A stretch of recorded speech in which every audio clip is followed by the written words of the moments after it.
keki Jesu, the summer of Edomisi. Hebu yema.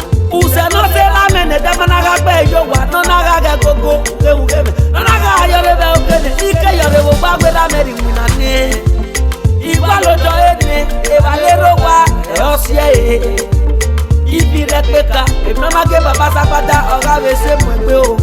Adie mi o. Ede gbe swapa yo wa. Ede gbe awo o. Ameke na mo da na mo na. Ekwe wo mi amene. Ede gbe swapa yo wa.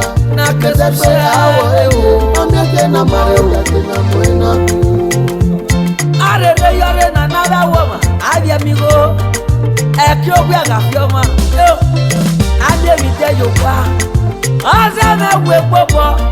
Ina leli na uga tieme vele kuke yo iga kwenye uga tieme ve kondoto iga kwenye uga tieme ve mani misave saka we yo iga kwenye igo temi no rien o bia mienye go gbe so penye magirie azo de mate o jenata ya egwalo Ede gbe swapa yo wa. Ede gbe awo o. Ameke na mo da na mo na. Ekwe wo mi amene. Ede gbe swapa yo wa.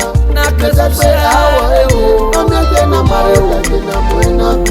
Iswa ba mi go ya yeto. Tori wo patine na ko efua. Ọmọ no bia ya gbon. La nu ge ni so re fe ma ere. Ade re fe ma na le buwere. Efega le pe more, e brother lo do la webo, no vie ke na fefe ne papa ma certifié. E sister lo do la webo, no vie ke na bo wa DJ ma certifié. Ah we brother so e le papa ya de yo fe di ame ya ko komo. Ah we sister so e le DJ ya de yo fe di ame ya ko komo. Use no se vi piña, o sa nu ge ke sinya. Ah je ma muduke, ni ana mwe ba we ibo. Bena mana zozo ita zozo fe Ede gbe swapa yo wa. Ede gbe awo o. Ameke na mo da na mo na. ekwe wo mi amene Ede gbe swapa yo wa. na ke Ede gbe awo o. Ameke na mo da na mo na.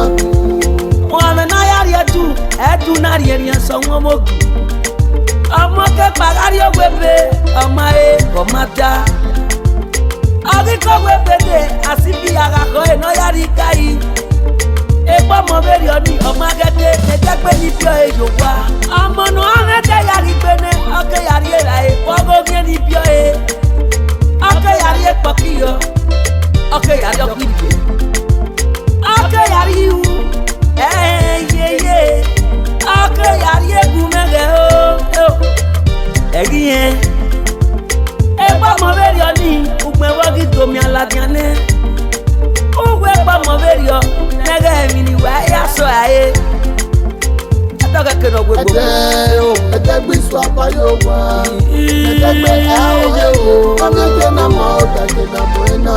Egbe wo mi amene Ede gbe swapa yo wa. Na ke Ede gbe awo o. Ameke na mo da na mo na.